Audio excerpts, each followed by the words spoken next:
Most 55 plus communities look amazing when you tour them. They have beautiful clubhouses, a resort like pool, maybe a fitness center, social events. You don't have to mow the lawn, shovel the snow. And honestly, for the right person, they can be fantastic places to live. But there are some things they usually don't mention during the tour. That is the rules. And this is getting a lot of attention online, so you probably are thinking about that, and you've heard about some of the crazy stories and rules that HOAs have. Like the fact that in some communities, your grandkids can only stay 30 days per year. You might not be allowed to paint your front door. Your RV might not be allowed in your driveway. Or if you have a business vehicle that has your name on it, you might not be allowed to park that in your driveway. And when you sell, your buyer pool might be limited to other 55 plus buyers only. So today, I'm going to walk through the 11 things that people often discover after they buy a 55 plus community. Not because these communities are bad, but because you should absolutely know the rules before you sign anything. Now, let's get into it.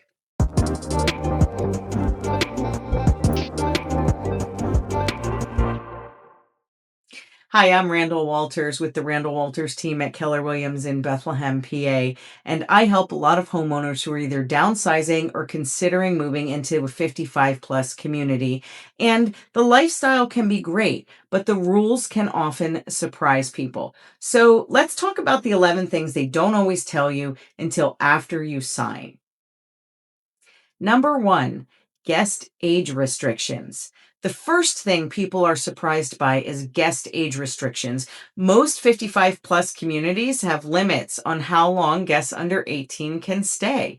Sometimes it's 30 days per year, some allow 60 days. Some communities don't allow overnight stays for minors at all. What this means in real life is that your grandkids can visit, but they can't live with you. Summer vacation at grandma's house for 2 months might not be allowed. And every community is different. So, this is something you always want to check before you buy. The next thing that surprises people is who is actually allowed to live there. Some communities only require one owner to be 55 or older. And honestly, that doesn't seem very old anymore. Guess it's relative. Other communities require both owners to be 55 plus, and some operate under what's called the 80-20 rule, where 80% of the homes must have someone over 55, but exceptions can exist. So if you're 55 and your spouse is 45, or your situation changes later, the rules matter.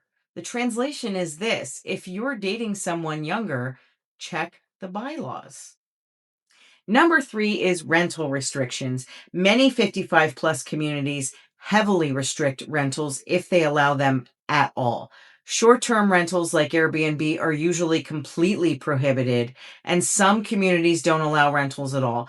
Others allow long term rentals but require leases of 6 months or a year. And usually, the people who live there have to also be vetted by the HOA. So, if you were thinking about spending winters in Florida and renting your home out while you're gone, that may not be allowed. Number four is what you're allowed to change about your property. Even though you own the home, the HOA usually controls the exterior appearance. Paint colors often have to come from an approved palette.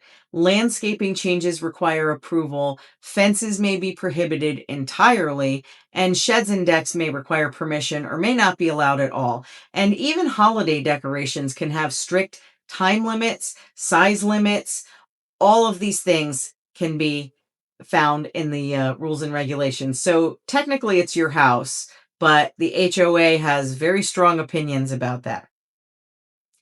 Number five is parking restrictions. These are extremely common in 55 plus communities. Many communities prohibit RVs in driveways. Boats and trailers are often banned. Commercial vehicles with company logos may not be allowed. Work trucks and vans can even be restricted, even for the people who are coming in to do work on your house.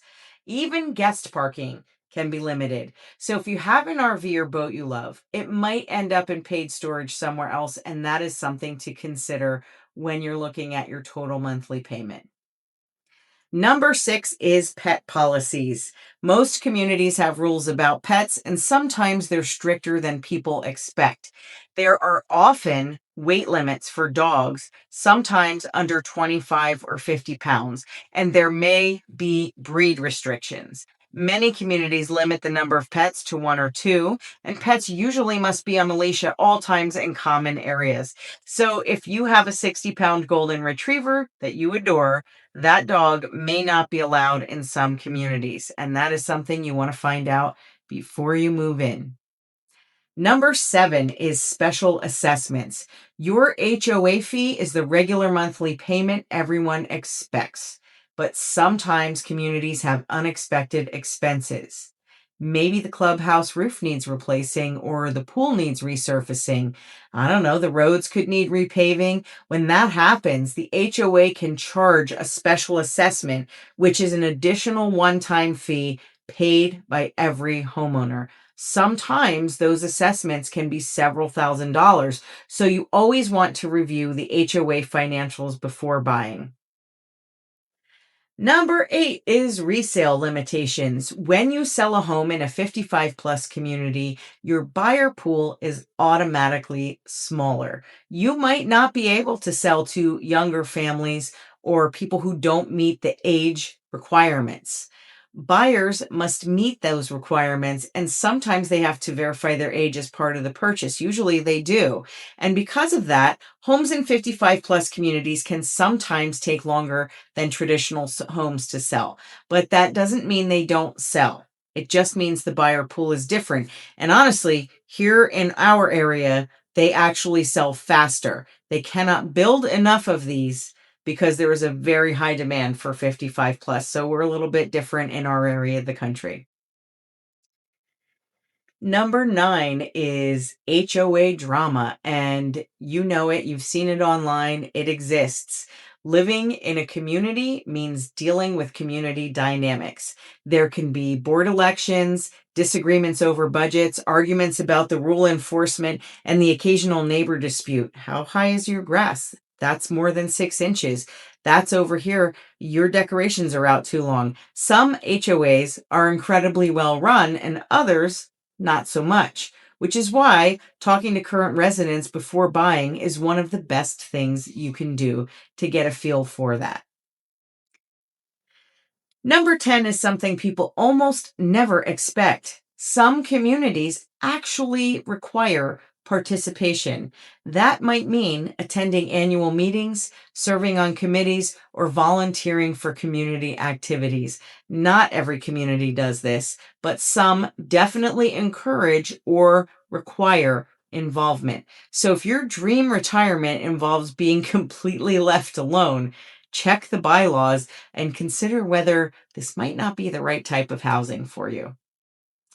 And number 11 is the fine print. There are long term questions people often don't think about.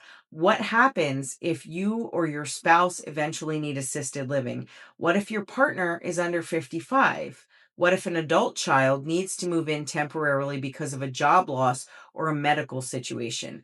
Some communities also have something called a right of first refusal, where the HOA has the right to purchase your property before you sell it to anyone else, which is why reading the HOA documents and understanding them matters so much. Now, after hearing all of that, I want to be very clear about something. 55 communities can be fantastic. For the right person, they offer low maintenance living, built in social opportunities, amenities like pools and fitness centers, and neighbors who are in a similar stage of life. Many people find that this is the perfect lifestyle for them. You just want to know the rules before you buy. If you're considering a 55 plus community, here are the smartest next steps. Visit several communities so you can compare the lifestyle and the atmosphere. Talk to current residents and ask what it's really like to live there. Read the HOA documents carefully, including the bylaws, financials, and meeting minutes. and compare those options to traditional homes so you can decide which lifestyle fits you best. If you're thinking about moving into a 55 plus community here in the Lehigh Valley and you want help evaluating your options, I would be more than happy to help you. Goodbye.